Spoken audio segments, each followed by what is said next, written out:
यशायाह की किताब उसका 53वां अध्याय 1 से 6 और 10 से 11 इन वचनों पर हम चिंतन और मनन करने वाले हैं। यहाँ पर पहले वचन में जो लेखक है वो एक सवाल करता है कि जो समाचार हमें दिया गया उसका किसने विश्वास किया। हम अलग अलग प्रकार के समाचार सुनते हैं और कभी विश्वास करते हैं, कभी शंका करते हैं।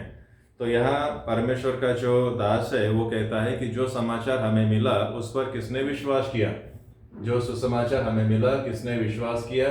और वो कहता है कि यहोवा का जो भुजबल है किसे प्रकट हुआ, मतलब परमेश्वर की बातें किसे प्रकट हुई, परमेश्वर की बातों का किसे दर्शन हुआ है।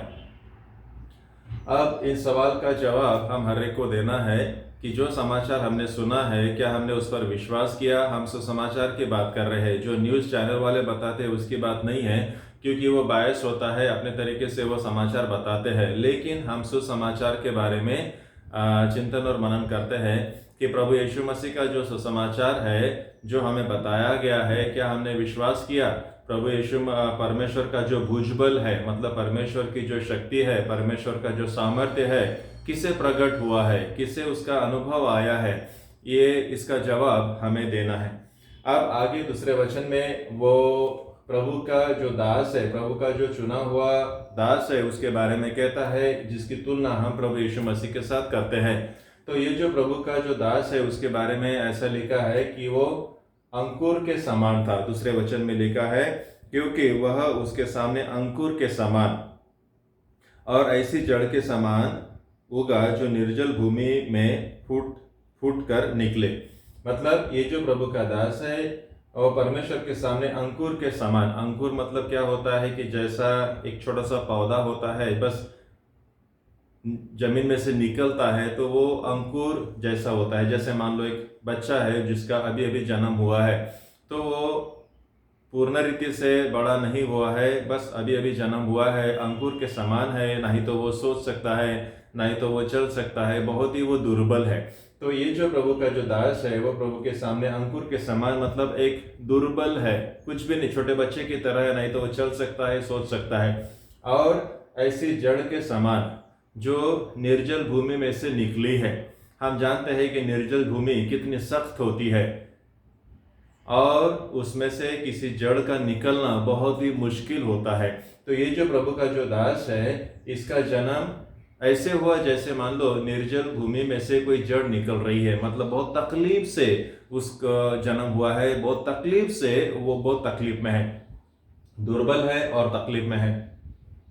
बाद में उसकी सुंदरता के बारे में लिखा गया है, वो कहता है उसकी न तो कोई सुंदरता थी कि ताकि हम उसे देख सके, ना उसका कोई रूप था जिसको हम चाह सके, ना ही तो उसकी कोई सुंदरता है, ना ही तो कोई उसका रूप था।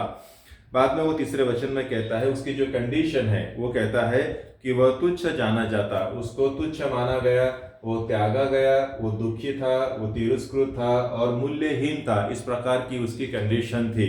तीसरे वचन में कहा है कि वह तुच्छ जाना जाता, मनुष्य का त्यागा हुआ, वह दुखी पुरुष था, रोग से उसकी जान पहचान थी और लोग उससे मुंह फेर लेते, वह तुच्छ जाना गया और उसका कोई मूल्य न जाना। तो इस प्रकार से उसकी कंडीशन थी। ये जो प्रभु का दास है वो दुर्बल है और बहुत ही कठिन परिस्थिति में उसका जन्म हुआ है, कठिन परिस्थिति में है वो, नहीं तो उसका कोई रंग रूप है, वो तुच्छ माना गया, त्यागा गया, दुखी था, तिरस्कृत किया गया और जिसको मूल्यहीन समझा गया। अब ये कौन है और क्यों इसकी ऐसी दशा हुई है, क्यों ऐसा हुआ है। अब वचन 4 में अगर हम देखेंगे तो इसमें लिखा है, निश्चय उसने हमारे रोगों को सह लिया और हमारे ही दुखों को उठा लिया। तो आज उसकी जो हालत है वो एकदम अंकुर के समान है, मतलब दुर्बल है। और जैसे निर्जल भूमि में कोई जड़ निकलती है तो कितनी कठिनाइयों से निकलती है, तो उसका कठिनाइयों से भरा हुआ जीवन है। ना ही तो कोई सुंदरता थी, ना ही तो कोई रूप था, वो तुच्छ माना गया, त्यागा गया, दुखी हुआ, तिरस्कृत हुआ, मूल्यहीन हुआ। लेकिन उसकी ये कंडीशन क्यों हुई?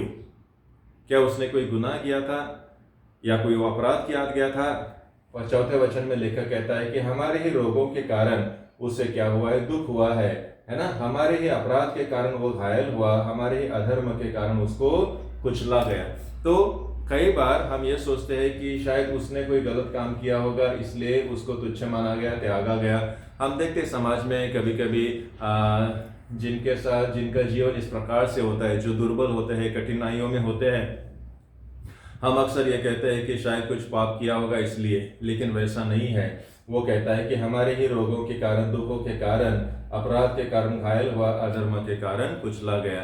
तो ये जो प्रभु का दास जिसका यहाँ पर वर्णन किया गया है, इसके बारे में सवाल किया गया है। क्या जब ये समाचार जब हमें बताया गया तो क्या हमने विश्वास किया? शायद हमने सवाल किया होगा, है ना, ऐसे कैसे हो सकता है, कई सवाल किए होंगे, लेकिन क्या हमने विश्वास किया? क्या प्रभु का जो सामर्थ्य है, प्रभु का जो भुजबल है किसे प्रकट हुआ, क्या हमने ये माना कि नहीं? 5वें वचन में कहता है कि शांति के लिए, चंगाई के लिए प्रभु को ऐसा होना पड़ा, या परमेश्वर ने, बाद में हम देखते हैं कि परमेश्वर ने ही हमारे सारे अधर्मों को उस पर थोपा, और हमारे सारे अधर्मों को थोपने के कारण उसकी ये हालत हुई है।